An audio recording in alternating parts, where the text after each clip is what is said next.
구절을 찾도록 하겠습니다. 신약성경 256페이지입니다. 로마서 11장 33절로 36절입니다. 제가 읽겠습니다. 깊도다 하나님의 지혜와 지식에 부요하며 그의 판단은 측량치 못할 것이며 그의 길은 찾지 못할 것이로다. 누가 주의 마음을 알았느뇨? 누가 그의 모사가 되었느뇨? 누가 주께 먼저 드려서 갚으심을 받겠느뇨? 이는 만물이 주에게서 나오고 주로 말미암고 주에게로 돌아감이라. 영광이 그에게 세세히 있으로다. 아멘. 성경에 나와 있는 말씀이 다 귀하고 값진 말씀인데요. 그 중에 저 믿음 안에서는 가장 귀하고 값진 말씀을 선택하라라고 하면 이 말씀을 선택하고 싶습니다. 이 말씀의 전체적인 주된 내용은 하나님의 주권을 인정하는 그 말씀이잖아요. 구원받은 하나님의 자녀들이 하나님을 섬기고 하나님의 영광을 위해 살아가는 데 있어서 꼭 필요한 말씀이고, 또 하나님의 주권을 인정하면서 살아가는 삶이야말로 하나님께서 가장 기뻐하신 삶의 모습이며, 또 하나님의 자녀들이 마땅히 품고 살아야 될 아주 귀한 말씀이라 생각 들어집니다. 성경 66권 중에 로마서 그러면 성경을 연구하는 많은 사람들이 이렇게들 표현하더라고요. 로마서는 성경의 꽃 중에 꽃이다. 다이아몬드 중에 그 보석에 해당되는 것이 로마서다. 이렇게들 말씀을 합니다. 또 어떤 분이 이렇게도 표현하더라고요. 성경이 다 없어진다 할지라도 그 중에 딱 한 곳만 선택해라. 그러면 로마서를 선택할 것이다. 이렇게 표현들 하더라고요. 그만큼 이제 로마서가 하나님을 섬기는 하나님의 자녀들에게 있어서 얼마나 귀하고 값지고, 또 로마서를 통해서 많은 교훈을 하시고, 또 로마서를 통해서 저희들이 어떻게 구원을 받고 어떻게 주님 안에서 살아가며 어떻게 하나님의 영광을 돌리는가에 대한 부분들을 명확하게 아주 자세하게 교리적인 부분으로부터 시작해서 삶까지 말씀을 하고 있습니다. 그런 과정 속에서 1장부터 11절까지 말씀을 하시고 12장에 들어가기 전에 11장 33절부터 36절 방금 읽었던 말씀을 통해 깊도다 그럽니다. 사도 바울이 이제 하나님을 찬양하는 부분이잖아요. 깊도다. 도대체 얼마나 깊으면 깊도다 그랬을까요? 이제 이 깊도다 말씀을 묵상하면 이제 각자 하나님께서 주신 믿음의 분량을 따라서 이 깊이가 다를 것 같아요. 깊도다. 너무 깊어요. 하나님을 알아가면 알아갈수록 깊잖아요. 이해하려고 하면 할수록 더 이해가 안 되는 것이 하나님이고 하나님의 사랑이라고 생각 들어집니다. 로마서 한 곳만 봐도 1장부터 11장의 말씀을 쭉 묵상하다 보면 도대체 하나님께서 우리에게 믿음을 주시지 않았다면 로마서 1장부터 11장까지 우리가 이해할 수도 없고, 또 이해를 통해서 믿어지는 게 아니고 믿어지니까, 먼저 우리에게 믿음이 왔으니까 이 말씀이 이해가 될 듯 하는 것이지, 이해를 해서 믿으려고 그러면 이거는 도저히 불가능한 것이다라는 생각을 해봅니다. 그래서 이제 깊도다. 도대체 얼마나 깊은가, 그 부분을 잠깐 좀 생각을 해보려고 합니다. 오늘 말씀 제목은 하나님의 권위 아래 순종하라입니다. 하나님의 권위 아래 순종하려면 이제 하나님이 어떤 분이신가 알아야 되잖아요. 그리고 하나님께서 우리에게 주신 그 은혜와 사랑이 어떤 것인지를 또 알아야 되잖아요. 그래야 하나님의 권위 안에서 순종하고 하나님의 기쁘신 뜻을 쫓아 살아갈 수 있기 때문에 그렇다 생각 들어집니다. 이 로마서 전반부를 좀 보면 좀 찾아보겠습니다. 로마서 3장 24절입니다.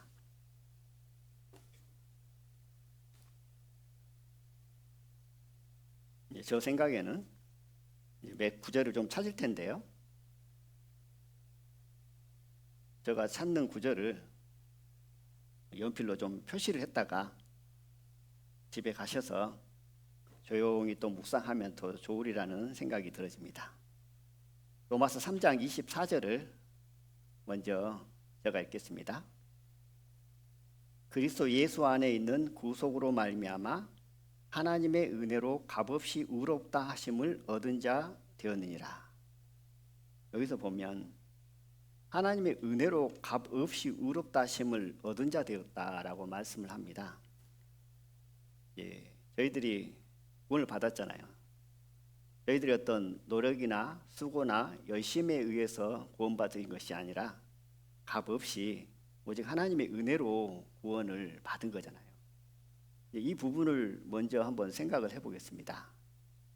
어떤 각도로 생각을 해보냐면 깊도다. 하나님의 사랑과 은혜, 하나님의 그 부요하심, 하나님의 그 지혜, 하나님의 그 길, 너무나 깊다라는 거죠. 왜 이 말씀이 깊냐면 한번 조용히 우리가 하나님 앞에 무릎 꿇고 내 자신이 어떠한 존재였던 것을 생각하고 한번 다시 한번 묵상을 해보면 은혜로 값없이 의롭다함을 얻었답니다. 은혜로 값없이. 사람의 지식이나 사람의 어떤 도리나 사람의 방법으로는 값없이 어떤 것을 얻는다는 것이 상상이 안 가는 일이에요. 어떤 의미로 보면. 그런데 은혜로 값없이 그렇습니다. 어떤 대가를 치른 것이 아니고요. 우리가 구원받은 이 구원이 은혜로 값없이 얻은 거잖아요. 선물로. 근데 이 은혜란 뜻이 어떤 의미를 갖고 있냐면 이제 은혜 그러면 포괄적으로 다양하게 해석들 하는데 오늘 이 부분을 좀 생각을 해보고 싶습니다. 은혜는 이렇게 표현하더라고요. 도저히 용서받을 수 없는 사람이 이게 이 용서라는 단어조차 꺼내기 힘든 상황이겠죠. 도저히 용서받을 수 없는 사람이 용서를 받은 것, 그것을 은혜라고 합니다. 용서받을 만해서 용서를 받은 게 아니고요. 도저히 용서 불가, 용서해달라고 도저히 부끄러워서 말을 꺼내기도 어려운 그런 상황인데 하나님께서 부르셔서 믿음을 주시고 값없이 구원해 주셨다는 겁니다. 얼마나 깊은가요? 그냥 평범하게 생각하면 하나님 사랑이니까, 하나님은 사랑이시니까 뭐 그러셨나 보다라고 우리가 생각할 수도 있지만 하나님의 어떤 전지전능하심과 거룩하심, 공의의 하나님, 이런 부분들을 연결을 생각해 보면 이 값없이 의롭다 했다, 구원해 줬다는 이 사실, 쉽게 사람의 지혜로는 이해가 가지 않고 납득이 안 갑니다. 그런데 전지전능하시고 거룩하신 그분이 은혜로 값없이 의롭다 했다는 겁니다. 그 하나님의 사랑과 하나님의 은혜와 하나님의 어떤 그 지혜, 부유함, 그 깊이를 우리가 어떻게 측량할 수 있겠어요? 그리고 로마서 5장 1절을 좀 찾아보겠습니다. 로마서 부분만 좀 몇 구절 찾으려고 합니다. 로마서 5장 1절입니다. 찾았으면 제가 읽겠습니다. 그러므로 우리가 믿음으로 의롭다 하심을 얻었은즉 우리 주 예수 그리스도로 말미암아 하나님으로 더불어 화평을 누리자. 이번에도 믿음으로 의롭다 하심을 얻었다고 말씀을 하고 계시면서 뒤에 뭐라고 말씀하시냐면 하나님과 더불어 화평을 누리자 그럽니다. 화평. 하나님이 어떠신 분인가요? 특히 구약에 나타나시는 하나님을 보면 어떤 분인가요? 우리를 구원하셨고 믿음으로 말미암아 의롭다 하셨습니다. 그리고 화평을 누리려 합니다. 화평, 하나님과 거룩하신 전지전능하신 그분과 화평을 누리는 이 부분도 우리가 생각하면 생각할수록 사람의 관점으로 볼 때는 이해가 좀 안 되는 부분. 사도 바울도 1장부터 11장까지 쭉 계시를 받아서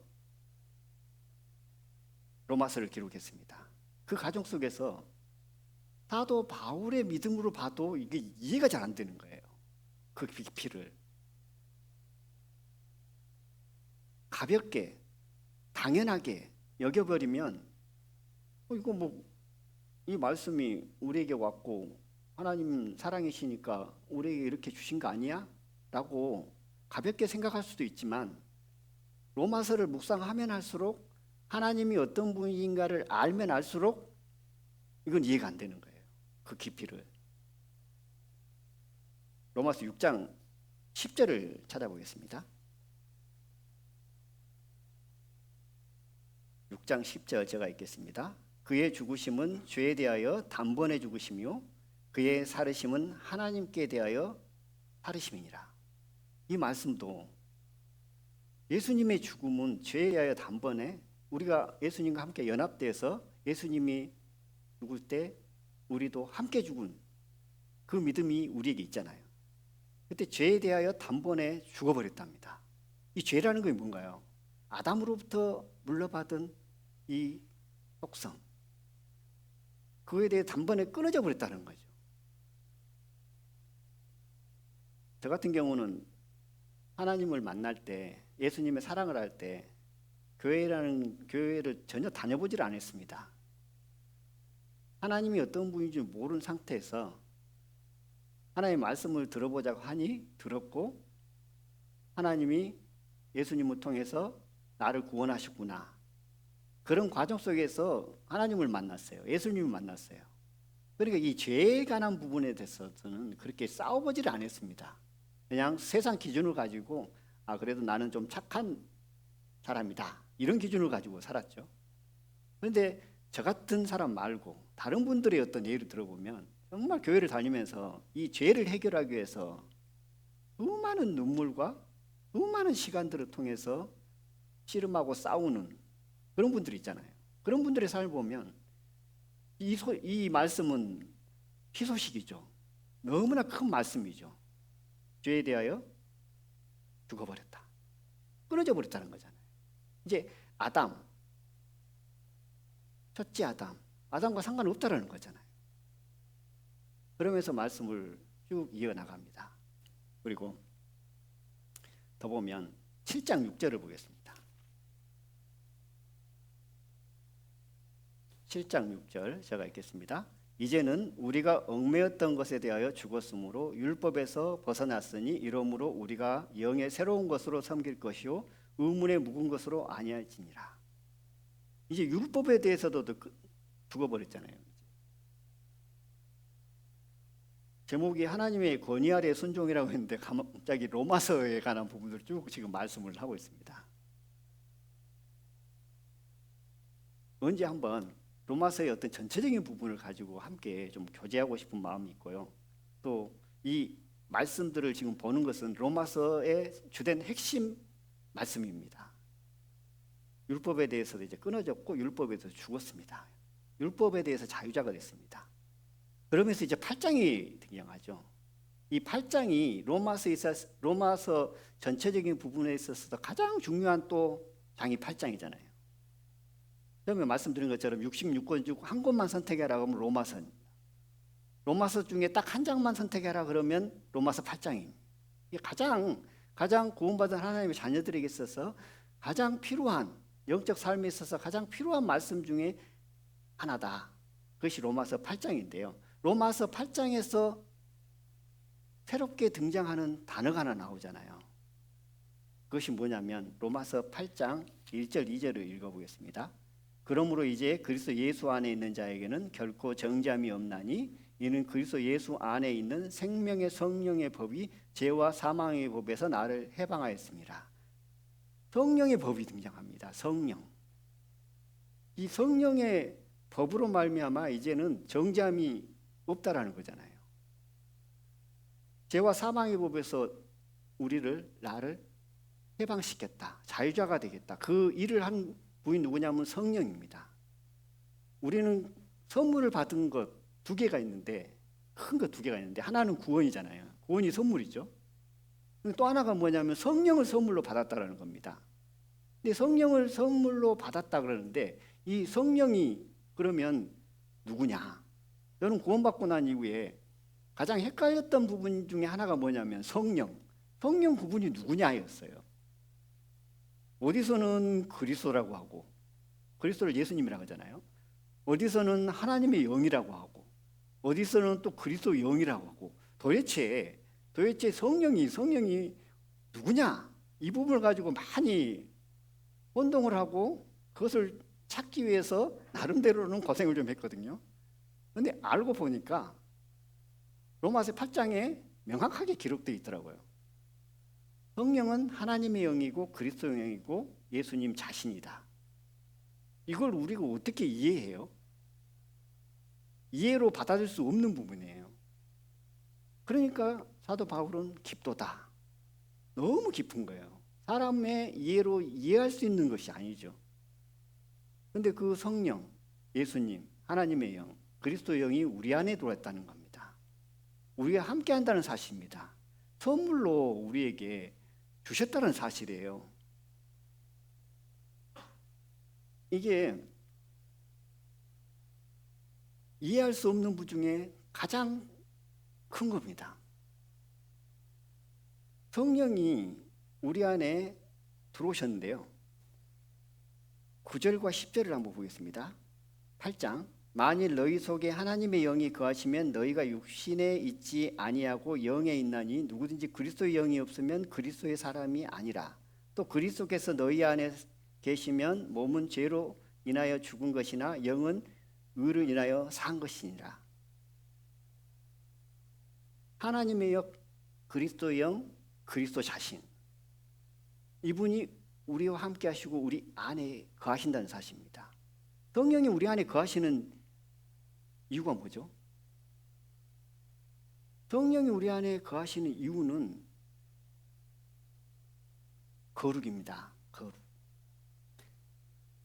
구약시대 율법을 통해서 이스라엘 백성들에게, 유대인들에게 계속 요구했던 건 뭐죠? 거룩한 삶이잖아요. 구원받고 난 이후에 하나님의 자녀들에게 성령을 주신 이유는 뭐냐면 거룩한 삶을 살 수 있도록 터를 마련해 준 거잖아요. 성령이 없이는 거룩한 삶을 살 수 없다는 사실입니다. 그러므로 성령을 우리에게 선물로 주셨고 그리스도께서 우리 안에 거하심으로 말미암아 구원받은 하나님의 자녀들이 성령을 받기 전에는 도저히 불가능했던 이 일을 성령을 통해서 거룩한 삶을 살 수 있도록 터를 닦아 놓은 것인 거죠. 구원받기 전에는 거룩이라는 것자도 못 꺼내는 저희들이었죠. 그러나 구원받고 나서 성령을 선물로 받고 그리스도께서 내 안에 내주하심으로 말미암아 비로소 이제 거룩한 삶을 살 수 있도록 인도되어졌다는 사실입니다.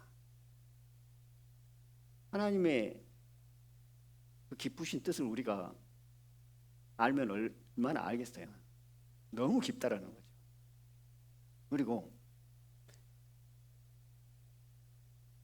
로마서 8장 내용 가운데 보면 11절을 한번 읽어보겠습니다. 다시 후반부만 읽어보겠습니다. 그의 영으로 말미암아 너희 죽을 몸도 살리시리라. 그의 영으로 말미암아 너희 죽을 몸도 살리시랍니다. 우리는 부활 소망을 갖고 있잖아요. 예수님께서 내리라도 오시면 우리는 휴거를 합니다.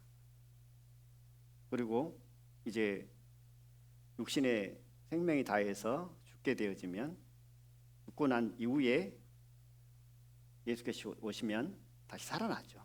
그래서 이제 우리는 부활 소망을 갖고 있죠. 이 부활 소망, 부활을 가능케 하는 것이 누구냐면 방금 읽었던 말씀의 내용처럼 그리스도의 영으로 말미암아 너희 죽을 몸도 살리시리라 그랬습니다. 성령께서 그 일들을 하신다라는 겁니다. 그리고 그 뒤에 계속 읽어보면 14절 무릇 하나님의 영으로 인도함을 받는 그들은 곧 하나님의 아들이라. 하나님의 영으로 인도함을 받는 그들이 곧 하나님의 아들이라고 말씀하셨고 또 15절에 보면 양자의 영을 받았으므로 아바 아버지라 부르짖느니라. 이 모든 것을 다 가능케 한 것이 누구냐면 성령을 선물로 받았기 때문에 그렇습니다. 성령이 아니고서는 불가능한 일이죠. 그러므로 구원받고 난 이후에 성령이 우리 안에 계심을 믿음 가운데 확신 가운데 거하는 삶이 그리스도의 삶 가운데 얼마나 중요한가 하는 부분들을 생각해 보게 되어집니다. 그리고 교회를 이끄시는 분 또한 성령께서 하시는 거잖아요. 교회에서 어떤 일들을 특히 이제 대표적인 것이 여수교회 같은 경우는 재직회잖아요. 재직회에서 결정을 하면 누가 결정을 하죠? 사람들이 결정하죠. 형제 자매님들이 결정을 합니다. 그러나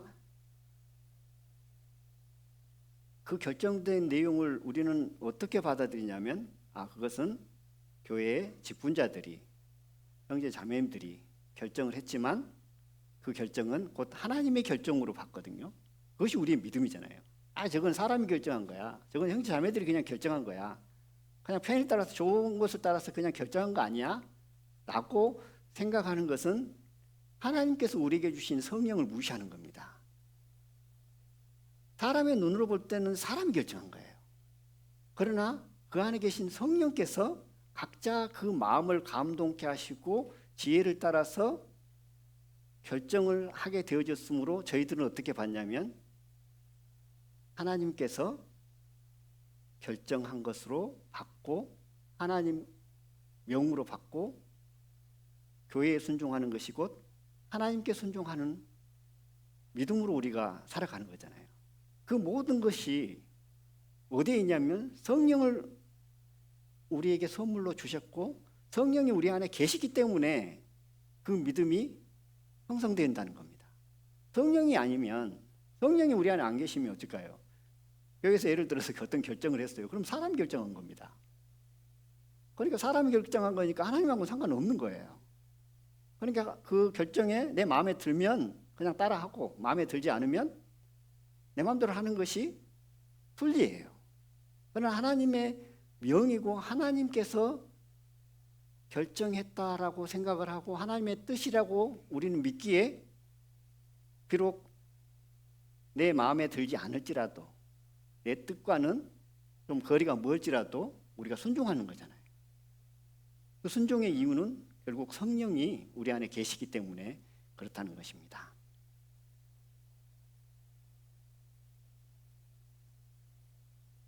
그리고 로마서 8장 마지막 절 39절 제가 읽어보겠습니다. 높음이나 깊음이나 다른 아무 피조물이라도 우리를 우리 주 그리스도 예수 안에 있는 하나님의 사랑에서 끊을 수 없느니라. 로마서 8장이 귀중하고 값진 이유 중 하나가 바로 이 말씀이지 않는가 싶습니다. 하나님의 사랑에서 끊을 수 없다. 그 어떤 것도 끊을 수 없다.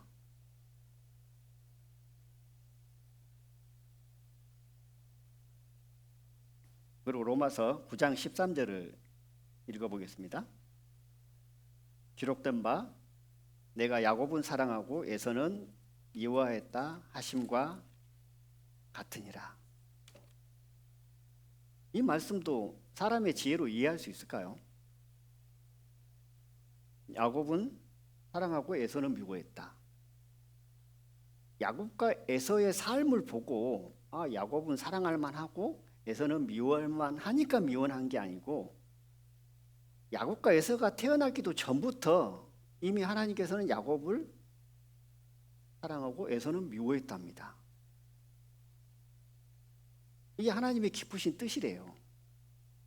사람으로서는 이해할 수 없는 거죠. 그러니까 사도 바울은 깊도다. 너무 깊어요. 근데 더 깊은 이유가 뭐냐면 저희들은 하나님의 사랑으로 말미암아 구원받았다는 겁니다. 구원받을 만한 자격이 있어서 구원받았는가요? 하나님께서 부르셨고 우리에게 그 믿음을 주셔서 우리가 믿음으로 말미암아 구원을 얻었다는 거예요. 구원받은 것을 생각하면 참 이해가 더 안 될 때가 많아요. 어쩌다가 내가 구원을 받았지? 구원받을 만해서 구원받았다면 그런가 보다 하겠는데 이 수많은 사람 중에 어떻게 구원을 받아서 하나님의 자녀가 돼서 하나님의 자녀가 됐다는 그 특권, 천국에 간다는 그 소망, 천국에서 영원히 주와 함께 거한다라는 그 믿음, 그 사실, 그게 구원이라는 겁니다. 이 세상에 잠시 잠깐이잖아요. 기껏 살아야 100년인데 100년 살고 나면 영원한 삶이 기다리고 있다는 겁니다. 이성적으로는 이해가 안 가요. 근데 하나님께서는 그걸 가능케 하셨다는 겁니다. 특히 나를 불러서, 우리를 불러서 구원하시고 하나님의 자녀가 되어져서 그 엄청난 그 사랑과 엄청난 그 특혜라고 해야 될까요? 그것을 우리에게 주셨다는 거죠. 하나님의 그 뜻을 이해할 수 없고 그 깊이를 측량할 수가 없다는 겁니다.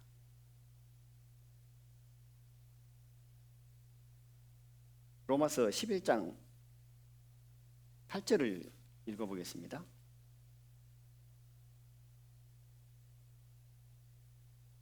(11장 8절입니다) 기록된 바 하나님이 오늘날까지 저희에게 혼미한 심령과 보지 못할 눈과 듣지 못할 귀를 주셨다 함과 같으니라. 이스라엘 백성 유대인들에게 적용하는 말씀이잖아요. 유대인들에게 이제 말씀을 읽어보니까 혼미한 심령, 복음을 깨닫지 못하도록 혼미한 심령을 줬고 보지 못할 눈을 줬고 듣지 못할 귀를 주셨습니다. 마음과 눈과 귀를 꽉 막아놨다는 거죠. 왜요? 이방인들을 구원하기 위해서. 이방인의 수가 차기까지 유대인들 이스라엘 백성들의 마음과 눈과 귀를 꽉 막아놨대요. 물론 부분적으로는 예수님을 믿고 복음을 받아들이고 유대인들 중에 돌아오는 사람들도 있습니다. 그러나 지금은 하나님께서 딱 막아놨습니다. 왜? 이방인들을 구원기 위해서. 은혜의 시대에 이방의 수가 끝난 순간 이제 유대인의 심령과 눈과 귀를 여실 거예요. 이 부분도 보면 어떤가요? 이해가 된가요? 가볍게 생각하면 그런가 보다 이해할 수 있지만 정말 하나님의 어떤 그 깊으신 뜻을 생각해 보면 사람의 관점을 보면 그 깊이를 이해할 수 없습니다. 그런데 이 모든 것을 우리에게 하나님께서 은혜로 믿음으로 주셨다는 사실입니다. 한 구절만 더 보겠습니다. 11장 16절입니다. 제사는 처음 익은 곡식가루가 거룩한즉 떡덩이도 그러하고 뿌리가 거룩한즉 가지도 그러하니라. 이 말씀의 뜻은 이렇잖아요. 이제 곡식을 키웠습니다. 곡식을 키우면 이제 많은 식물, 이제 벼로 생각을 해보면 벼가 자랄 거잖아요. 그럼 거기에서 처음 익은 곡식을 취해서 하나님께 드리면 그것이 거룩해지는 거죠. 드리면 거룩해지는데 처음 익은 열매, 곡식을 거둬서 하나님께 드리면 이 나머지 그 다음에 익는 모든 곡식이 다 거룩해진대요. 다 거룩한. 그리고 그 다음에 또 뭐라고 말씀하시면 뿌리가 거룩한즉 가지도 그러하니라 그럽니다. 뿌리가 거룩한즉 가지도 그러한다. 유대인들은 이런 일들을 행했답니다. 작은 나무, 모욕을 성전 입구에 심게 되어지면 그 나무가 자라서 꽃이 피고 열매를 맺잖아요. 이제 그 나무 작은 묘목이 뭐냐면 하나님께 드리는 거죠. 하나님께 드리면 거룩해진다라는 겁니다. 그러면 그 나무 묘목에서 자라는 모든 것이 다 이제 하나님께 드렸으므로 거룩하여진다 라고 말씀합니다.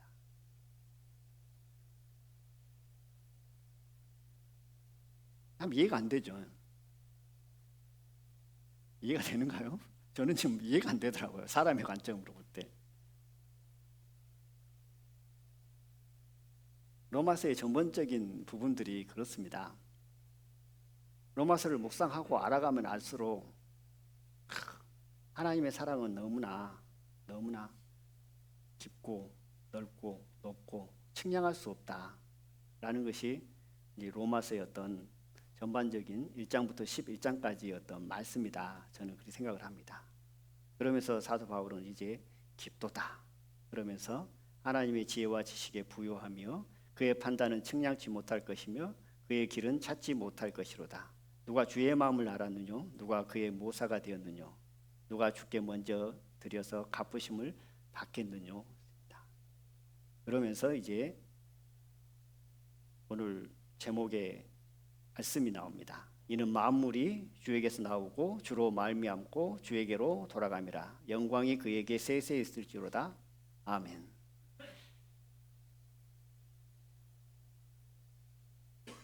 이 세상 모든 만물이 다 주에게서 나왔습니다. 이것은 이 세상 모든 만물을 창조하신 이가 하나님이라는 그 말씀이잖아요. 그래서 하나님의 권위 아래에 순종한다라는 것은 사실 있는 그대로를 받아들이고 인정하는 거죠. 하나님의 권위 아래 순종한다. 사실 있는 그대로를 받아들인다는 겁니다. 사실 있는 그대로를 받아들인다는 건 뭐냐면 이 세상 모든 만물을 창조하시는 이가 하나님이잖아요. 그게 사실이잖아요. 그것을 그대로 받아들인다는 겁니다. 의심하지 않고. 그것이 권위 아래 순종하는 겁니다. 그리고 두 번째 말씀에 나온 내용이 뭐냐면 만물이 주로 말미암고 그렇습니다. 이 말씀 또한 하나님의 권위 아래 순종한다는 것은 이 세상 모든 만물을 창조하신 이가 하나님이다라는 것을 받아들이고 인정하고 믿고 그 다음에 이 세상 모든 만물을 운행하고 보존하고 지키고 그 가운데 역사하시는 이가 하나님이라는 것을 그대로 받아들이고 인정하는 것이 하나님의 권위 아래 순종하는 삶의 모습이라는 겁니다. 이 세상 모든 만물을 창조하셨다라는 것을 인정하는 것은 우리는 쉽습니다. 그렇잖아요. 이 세상 모든 만물을 다 하나님 창조했어. 우리는 길을 가다가도 멋있는 어떤 풍경을 보면 하나님이 창조하셨고 하나님이 지으셨다라는 것을 감탄하면서 감사함으로 우리가 그것을 보잖아요. 그 부분은 어떤 측면으로 보면 아주 쉽습니다. 그런데 두 번째, 이 세상 모든 만물을 창조하시고 난 이후에 그 모든 만물을 보존하고 계시고 주관하시고 역사하고 계신다는 사실을 인정한다는 것은 우리에게 또 다른 믿음이 필요하다는 겁니다. 왜 그러냐면 이 세상 모든 만물이잖아요. 이 모든 만물 안에 내 자신이 들어가 있습니다. 내 자신이 들어갔다는 것은 내 삶이 들어가 있는 거죠. 그러면 내 삶 전체를 누가 주관하고 계신다는 거죠? 하나님이 주관하고 계신다는 거잖아요. 삶을 살다 보면 사람의 생각과 기준에서 좋은 일과 안 좋은 일, 축복받을 일이 있는가 하면 또 간절한 마음으로 우리가 기도해야 될 일, 이런 모든 일들이 우리 삶 가운데 일어난다는 겁니다. 그럼 이 모든 삶을 다 누가 주관하시고 붙들고 계시냐면 하나님이 붙들고 계신다라는 것을 인정하는 것이 곧 하나님 권위 아래 순종하는 삶의 모습이라는 거죠. 구원받은 하나님의 자녀들은 특히 이 믿음을 갖고 있어야 된다는 겁니다. 하나님의 주권하에 있다. 나의 삶 모든 것이 다 하나님께 있다. 내 주위에 일어나는 모든 일들이 다 우연이 아니고 하나님께서 그 일들을 보존하고 계시고 이끄시고 또 그 가운데 역사하신다는 것을 인정하는 겁니다. 그것이 곧 하나님의 권위 아래 순종하는 삶의 모습인 거죠. 좋은 일 있을 때는 인정하고 안 좋은 일 있을 때는 외면하는 삶의 모습은 그건 선택적인 거잖아요. 모든 겁니다. 그리고 세 번째로는 만물이 주에게로 돌아간다. 이제 모든 것의 끝은 어디냐면 다 하나님께 간다는 거잖아요. 처음과 끝, 시작과 끝, 모든 것이 다 하나님께 있다라는 겁니다. 하나님께 다 돌아가는 거죠. 그것을 인정하는 삶, 그것을 받아들이는 것, 사실 있는 그대로를 인정하고 받아들이는 것이 곧 하나님의 주권을 인정하는 거잖아요. 이 믿음이 되어졌을 때, 이 믿음이 되고 또 이 믿음을 적용하고 살아갔을 때 비로소 하나님의 보호 아래, 하나님의 주권 아래 우리가 하나님께 드려지면서 살 수 있다는 겁니다. 하나님의 진정한 자녀가 되고 하나님의 진정한 종이 돼가지고 하나님께 드릴 수 있다는 거죠. 왜냐하면 나의 삶의 주인은 누구냐면 하나님이기 때문에, 나의 삶의 주인이 내가 아니고 하나님이기 때문에 어떤 거죠? 하나님께 온전히 드릴 수 있는 거죠. 그런데 내 삶의 주인이, 나 자신의 주인이 나면 끊임없이 무엇과 싸우냐면 이 말씀과 싸우는 거죠. 이 세상 모든 만물을 창조하신 그분이 나의 모든 삶을 주관하시고 역사하신다는 것과 끊임없이 싸우게 되어집니다. 그럼 끊임없이 싸우면 어떻게 될까요? 결국은 이제 언젠가는 승복해야 되겠죠. 실제 삶 가운데 우리가 인정을 한다 할지라도 실제 삶 가운데 적용하는 것은 쉽지를 않죠. 끊임없이 많은 일들을 통해서 이 싸움이 일어나다가 어느 순간 이제 손을 들고 나오죠. 아, 알아서는 안 되구나.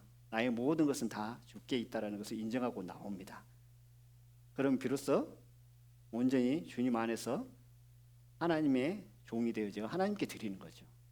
그런데 이게 한 번 드렸다고 해서 지속적으로 드려지는 게 아니고 또 순간순간 자기 자신을 부인하면서 자기 자신을 자기 생각을 십자가에 넘기면서 살아가는 삶이 우리 그리스도인의 삶이잖아요. 그때 필요한 게 뭐냐면 성령이라는 겁니다. 성령이 없이는 이 삶이 불가능한 거죠. 그래서 특히 로마서 8장이 우리 삶 가운데 얼마나 귀중하고 값진가라는 것들을 우리가 알 수 있다라는 생각을 해봅니다. 시간이 많이 지나서요. 이제 준비하다 보니까 하루 만에 못 하겠더라고요. 그래서 다다음 주에 한번 또 들어있길래 연결해서 해야 되겠다 생각이 들어져서 로마서 부분을 좀 길게 했습니다. 한 가지만 하고 마치려고 하는데요. 권위에 순종하는 것이 이제 하나님의 자녀들의 삶의 어떤 기본적인 거잖아요. 근데 이 죄라는 부분을 좀 생각해 보겠습니다. 죄. 하나님을 알지 못할 때는, 율법을 모를 때는 이 죄라는 개념이 세상의 기준을 갖고 살아갔던 죄잖아요. 그래서 제가 뭐 간증을 했지만 저는 아주 선하고 착하게 살았다고 생각하기 때문에 죄하고는 그렇게 멀게 느끼고 살았습니다. 이게 세상의 관점에 보면 죄하고는 그렇게 적용을 받지 않고 살았죠. 저 기준으로는. 그러다가 하나님의 말씀을 듣고 이제 율법을 배우게 됐잖아요. 율법을 보니까 생각만 했는데도 그것도 죄라고 얘기를 하죠. 그러니까 그때만 해도 그렇게 죄에 대한 부분들을 심각하게 여기지 않았어요. 그것도 죄니까 나는 지옥에 갈 수밖에 없는 사람이구나. 그냥 가볍게 받았습니다. 그리고 복음을 들었고 하나님의 자녀가 됐죠. 그러니까 구원받을 당시에 그렇게 막 크게 제가 와 하나님 자녀가 돼서 너무 기쁘다 그렇게 받은 게 아니고 담담하니 내 죄가 다 예수님의 보혈로 다 씻음 받았구나 하는 정도였어요. 율법이라는 것은 죄를 깨닫게 하기 위해서 준 거잖아요. 그리고 율법이라는 것은 몽학선생입니다. 이 몽학선생이라는 것은 인도하는 거잖아요. 율법을 통해서 율법이 몽학선생인데 이 율법을 통해서 우리가 죄인인 것을 알게 하게 하고 그 율법은 어디로 인도하냐면 결국은 믿음으로 말미암아 구원을 받을 수 있도록 이 율법은 몽학선생이 되어서 믿음으로 말미암아 구원받을 수 있도록 인도를 한다는 거죠. 그래서 율법은 결국은 나의 죄를 깨닫게 했고 그 율법을 통해서 몽학선생이 되어짐으로 믿음으로 구원을 받을 수 있는 길로 인도함을 받았죠. 그것이 율법이잖아요. 그 율법을 통해서 제 역할은 바로 그 일이었습니다. 그리고 다음에 이제 우리가 복음을 깨닫고 난 이후에 이제 천국 가고 지옥 가고의 문제는 이제 믿음이구나. 믿지 않는 죄가 남았습니다. 율법하고는 상관없이 이제 믿으면 구원, 믿지 않으면 구원받지 못하고 지옥을 가는 그 믿음으로 말미암아 해결되는 죄의 문제가 있는 거죠. 그러면 이제 구원을 받고 난 이후에는 율법에서도 또 믿음에 관한 것도 이미 묻었는데 그게 우리하고 무슨 상관이 있어요? 믿음이 없으므로 이 죄라는 부분, 믿지 않음으로 말미암아 오는 그 저주, 그거하고는 전혀 상관이 없습니다. 그러면은 구원받고 난 이후에 하나님의 자녀가 된 이후에 이제 남은 죄가 뭘까요? 물론 율법도 적용이 됩니다. 전혀 상관없다는 게 아니고 근본적으로 율법은 우리를 죄를 깨닫게 함이고 몽학 선생이 돼서 우리가 믿음으로 나갈 수 있도록 좀 다른 표현을 하면 몰아붙인 거죠. 몰아붙여서 결국 믿음으로 아니고는 안 되구나라는 것을 알기 위해서 율법을 주신 거잖아요. 그런 과정을 통해서 이제 왔습니다. 구원을 받았습니다. 하나님의 자녀가 됐습니다. 이제 그러면 진정한 죄가 뭘까요? 이제 죄하고는 전혀 상관이 없을까요? 이제 비로소 우리가 가장 중요시 여겨야 될 죄가 뭐냐면 하나님의 권위 아래 순종하지 않는 죄가 남았습니다. 이 부분을 우리가 가장 하나님을 섬기면서 귀하게 여기고 크게 여겨야 된다. 이 권위 아래 순종하지 않는 것이 죄라고 하는데 이 죄는 율법은 우리를 몽학 선생에 대해서 인도하기 위한 죄의 부분이었잖아요. 그런데 이 죄는 뭐냐면 우리를 거룩한 삶으로 이끌기 위한 죄입니다. 우리를 그리스도 안에서 그리스도를 닮아가게 하기 위한 죄고 죄의 인식이고 또 우리가 구원받고 난 이후에 믿음이 성장하기를 원하잖아요. 제자리에 머무는 게 아니고 어린 아이에 머무는 게 아니라 장성한 자가 되기를 원하잖아요. 그럴 때 적용시키기 위해서 필요한 것이 뭐냐면 이 죄의 원리라는 겁니다. 그러면 하나님의 권위 아래 순종하지 않는 것이 왜 죄가 되어지냐 하면 이제 하나의 그 비유 중에 누가복음 14장을 좀 찾아보겠습니다.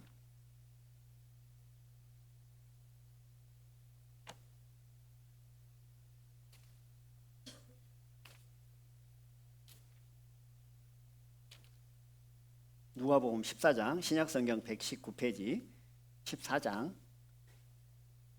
15절부터 제가 좀 빠른 속도로 읽겠습니다. 다 알고 계시는 말씀이니까요.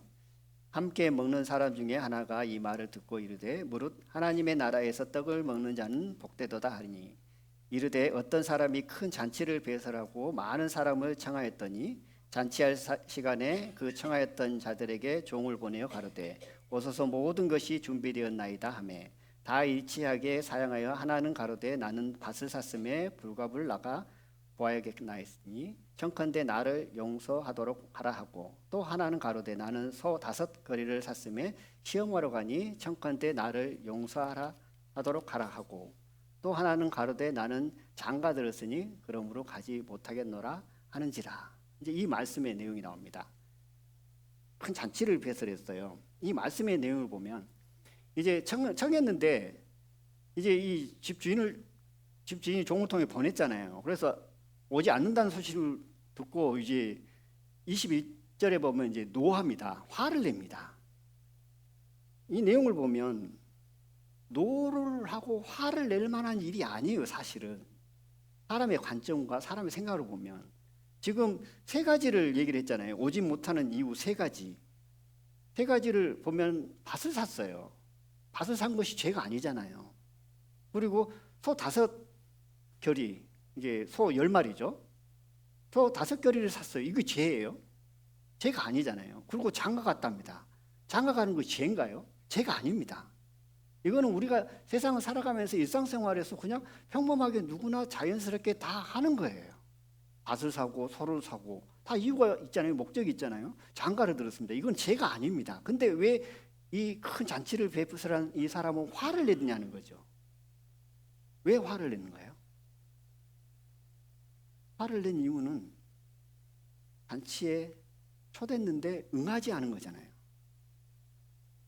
이 유대인의 이제 잔치하는 그 제도를 보면 먼저 초대장을 보냅니다. 초대장을 보내가지고 언제 우리가 잔치를 하려고 하는데 올 수 있는가 가부를 물어요. 가부를 물어서 올 수 있다고 하면 이제 잔치가 다 준비가 되면 다시 종을 보내가지고 뭐냐면 오라고 요청을 합니다. 근데 여기서 이제 문제가 발생한 거죠. 느닷없이 와서 청해서 오십시오 했는데 나 사정이 있는데 미리 약속도 안 하고 하면 이거는 문제가 안 되는데, 이게 다 약속을 해놓고 오기로 다 약속을 받아놓고 성약을 받아놓고 이제 때가 돼서 다 준비해놓고 오세요라고 하니까 이제 그때 당신은 온다고 약속을 해놓고 이제 비로소 나는 이런 사정 저런 사정으로 못 온다는 거예요. 이제 이 비유는 복음에 관한 부분으로 연결을 하면 이제 예언을 통해서 이스라엘 백성들에게 예수님이 오시고 예수님을 통해서 구원할 것을 말씀을 통해서 예언해 놓습니다. 그러니까 초대장을 이제 미리 보내서 올 수 있나요? 하는 내용이죠. 그래서 이제 때가 돼가지고 예수님이 오셨어요. 그런데 유대인들이 어떻게 했죠? 이제 완전히 거부를 해버렸잖아요. 초대장을 보냈을 때는 예 해놓고 종을 보내니까 나 못 가겠습니다 한 거하고 똑같은 거죠. 그래서 화가 난 부분입니다. 그러니까 유대인이 복음을 받아들이지 않은 거죠. 유대인이 복음을 받아들이지 않음으로 말미암아 어떤 결과가 나왔냐면 결국 이방인에게 기회가 온 거죠. 그러니까 유대인이 이 복음을 안 받아들인 것은 우리에겐 축복이에요. 물론 전체적인 모든 부분에 있어서 하나님의 계획하심 속에서 있는 부분이지만 부분적으로 보면 그렇다는 겁니다. 근데 이게 하나님의 권위 아래 순종하지 않는 것이 왜 죄가 되냐면 방금 이 말씀으로 볼 때 하나님의 말씀을 통해서 우리에게 교훈하고 가르치시고 하나님의 기뻐하신 뜻이 무엇인지를 우리는 하나하나 알아갑니다. 그런데 알면서 그것을 거부를 해버려요. 그러면 하나님 보실 때 그게 구원받은 하나님의 자녀의 어떤 삶 가운데 그것을 죄로 여긴다는 겁니다. 그러면 그 죄 때문에 우리가 뭐 천국하고 지옥에 관한 부분들은 다 끝난 거잖아요. 이 부분은 뭐냐면 하나님의 자녀로서 거룩한 삶을 살 수 있도록 인도하는 것이고 그리스도를 닮아갈 수 있는 길들을 인도하시는 거고 믿음이 성장할 수 있는 길들을 인도하시는 부분이죠. 결국 믿음이 성장되어지고 그리스도를 닮아가고 거룩한 삶을 살기 위해서는 하나님의 기뻐하신 뜻이 무엇인지를 알고 그 뜻을 따라 순종하며 살아가는 삶이 이어졌을 때 믿음이 성장되어진다는 겁니다. 단지 그냥 알고 끝나는 것이 믿음의 성장이 아니고 순종하고 나갔을 때죠. 또 하나 예를 들어보면 사울 왕이 참 이스라엘의 왕이 되고 나서 결국은 하나님께 버림을 받잖아요. 그 이유가 뭐냐면 아말렉을 치러 갔습니다. 치러 가가지고 아말렉을 그 사람들을 전멸했어요. 그리고 나서 아각을 끌고 옵니다. 그 이후에 아말렉에 있던 좋은 것을 취해가지고 와가지고 하나님께 드리려고 사울 왕은 가져왔어요. 이제 그 부분만 한번 생각을 해볼까요? 좋은 것을 취해서 하나님께 드리려고 왔습니다. 아말렉을 전멸했습니다. 왕을 데려갔습니다. 포로로. 그러면 이 부분만 딱 보면 사울 왕은 칭찬받아야 돼요. 진짜 칭찬받아야 되잖아요. 가서 전쟁에서 승리를 했고 또 거기에 좋은 것을 취해서 하나님께 드리려고 가져왔고 이 부분만 보면 사울 왕은 하나님께도 칭찬을 받아야 되고 사람들에게도 칭찬을 받아야 되죠. 근데 왜 사울 왕이 하나님께 버림을 받냐면 사무엘상 15장 3절 찾지 마십시오. 제가 읽어보겠습니다. 하나님의 명령 때문에 그런 거잖아요. 지금 가서 아말렉을 쳐서 그들의 모든 소유를 남기지 말고 진멸하되 남녀와 소아와 젖먹는 아이와 우양과 약대와 나귀를 죽이라 하셨느니라. 이 명령 때문에 사울 왕은 버림을 받습니다. 이 명령이 아니었다면, 이 말씀이 아니었다면 사울 왕은 칭찬을 받아야 돼요. 왜냐하면 사람의 관점으로 보니까요. 사람에게도 칭찬을 받고 하나님에게도 칭찬받을 상황인데 사무엘상 15장 3절 말씀이 있었기 때문에 사울 왕은 버림을 받습니다. 이 말씀이 뭐냐면 하나님의 명령이잖아요. 하나님이 기뻐하시는 뜻이잖아요. 그 뜻에 불순종한 겁니다. 그래서 그것이 죄가 되었다는 거죠. 그럼 구원받은 하나님의 자녀들에게 있어서 죄라는 개념은 이제 새롭게 형성이 돼야 된다. 뭐냐면 하나님의 권위에 복종하지 않는 것, 순종하지 않는 것이 이제 죄가 되어진다. 그러면 구원 받고 난 이후에 어떻게 그 많은 말씀을 다 순종하고 복종을 해요? 그렇잖아요. 우리의 믿음의 분량을 따라서 하나님께서 성령의 이끄심을 따라서 우리는 순종하고 복종합니다. 또 그 말씀에 순종하고 나갈 때 성령께서 지혜를 주시고 우리를 도우심으로 말미암아 그 일들을 이루어 나가시는 거죠. 또 하나님 기뻐하시는 뜻을 알고 하나님께서 싫어한다는 것이 무엇인지 알면서 그릇 행했을 때는 우리는 또 자백을 통해서 다시 회복을 하잖아요. 자백을 통해서 회복을 하게 되어지고 그 과정을 통해서 이제 하나하나 배워 나가게 되어지고 우리의 연약함을 알게 되어지고 연약함을 알면 알수록 성령께 의지하고 성령을 붙들므로 말미암아 우리의 믿음들이 성장되어지는 것을 보게 되어집니다. 그러므로 죄의 개념을 좀 새롭게 가져야 된다. 구원받고 난 이후에는 율법이 이거냐 저거냐 이제 뒤로 하고 하나님의 권위에 하나님의 말씀에 순종하지 않는 것, 복종하지 않는 것이 죄라는 것을 우리가 마음 가운데 받을 때 진정 하나님께서 우리에게 요구하는 말씀들을 순종하면서 나갈 수 있게 되어진다 생각되십니다. 이제 나는 이제 죄하고 상관없어. 이제 죄를 져도 뭐 천국 가니까 상관없어. 이제 그런 이제 어떻게 보면 아주 초보적인 믿음에서 벗어나서 이 죄라는 것은 하나님의 말씀에 순종하지 않는 것이 죄구나. 그 믿음을 가지고 우리가 나간다면 하나님께서 또 다른 길을 또 보여주십니다. 그런 마음으로 계속 나가다 보면 저의 간증을 잠깐 해보면 전 착하게 살았다 했잖아요. 구원 받을 때도 죄가 뭔지 그렇게 심각하게 받지 않았다 그랬잖아요. 근데 구원 받고 나서 교회에서 생활을 하고 하나님을 섬기려고 하면 할수록 나같이 약한 사람이 없다라는 것을 계속 발견하게 된다는 거죠. 정말 나같이 약한 사람 때려 죽여도 이거는 하나님 볼 때 이건 때려 죽여도 이게 부족해. 그것을 계속 발견합니다. 왜 발견하게 되냐면 하나님의 말씀 앞에 권위 앞에 순종하지 않는 것이 죄라는 사실을 알고 거룩하신 그분 하나님께 나아가려고 하면 내가 어떻게 돼요? 깨끗해야 되잖아요. 정결해야 되잖아요. 하나님의 말씀에 순종하면서 나가야 되잖아요. 근데 하나님의 말씀에 순종하지 못한 나를 보게 되고 발견하게 되어지고 끊임없이 실패를 하게 되어지고 끊임없이 하나님과 상관없는 생각과 행동들을 하게 되어지는 나의 모습, 나의 삶을 보면서 이제 오라 공고하는 자가 되는 거죠. 이게 이제 도저히 이거는 구제불능인 사람이 되는구나. 이 오라 공고한 자가 되기까지는 어떻게 되냐면 결국 하나님의 말씀에 순종하려고 하는 그 마음 안에서 거룩하신 그분 앞에 나갈 때 내 마음이 내 삶이 정결하기를 원하는 마음, 하나님의 말씀 앞에 순종하기를 원하는 마음으로 나갔을 때 결국 어디에 이르냐면 오라 공고한 자가 된다는 거죠. 나라는 것은 이제 구제불능이구나 이거는. 그랬을 때 로마서 8장 중요하다 그랬잖아요. 로마서 8장이 우리의 마음을 주장하시고 성령이 아니고서는 아니구나, 아무것도 아니구나라는 것을 깨닫게 되는 거죠. 결국 이론이 아니죠. 이론 모르는 게 아니잖아요. 다 알고 계시잖아요.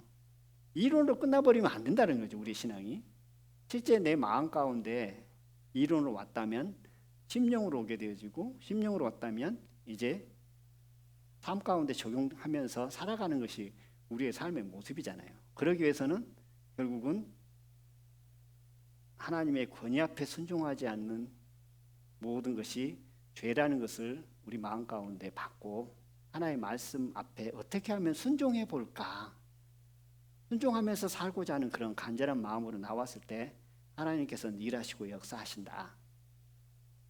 오늘 하나님의 권위 아래 순종에 관한 부분들을 말씀드리려고 하는데 이 시작 부분만 말씀드렸습니다. 그래서 다음에 연결을 해서 말씀드리도록 하고요.